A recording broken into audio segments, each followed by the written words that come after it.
তো আরমান, কি অবস্থা, কেমন আছো বলো আগে। আলহামদুলিল্লাহ ভালো আছি। আচ্ছা, ওটা একটু উপরে ধরো। তো এখন তুমি তোমার রোলে কি অবস্থা, মেজাজ কত তোমার বার্ষিক পরীক্ষায়? আমি কমার্সের রোল 3 হয়েছি। রোল 3, অভিনন্দন তোমাকে। তো আচ্ছা, এখন সবার জন্য একটু বলো যে তুমি পড়ালেখাটা কিভাবে করছিলে। আমি ওই বাইরে কোচিং এ যা পড়াতো তা বাসায় গিয়ে রিভিশন দিতাম 4-5 ঘন্টা। আর এস্টাবলিশ যেগুলো যেগুলো করতাম হুম। এভাবেই সাপ্তাহিক পরীক্ষাগুলোতে সবসময় দিতাম, প্রস্তুত থাকার চেষ্টা করতাম। এইভাবে আমি প্রস্তুত হয়েছি পড়ালেখা।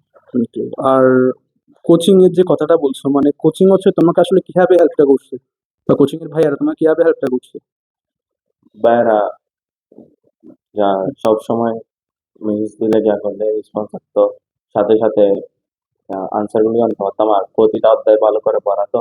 হুম। না পারলে বারবার বুঝিয়ে দিত। এভাবে পরীক্ষার আগেও যা হলে বসার আগে এখানে হুম। বাইরে কোচিং এ একটা হল সিস্টেম করে এখানে সব বিষয়ে পরীক্ষা নিত। পূর্ণাঙ্গ মডেল টেস্ট, হ্যাঁ। এই পরীক্ষার মাধ্যমে আমরা ভালো হুম। মানে প্রিপারেশনটা ভালো নিয়েছি, ফলে আর কোনো সমস্যা হয়নি আমাদের, মানে পরীক্ষাটা ভালো করে দিতে পারছি।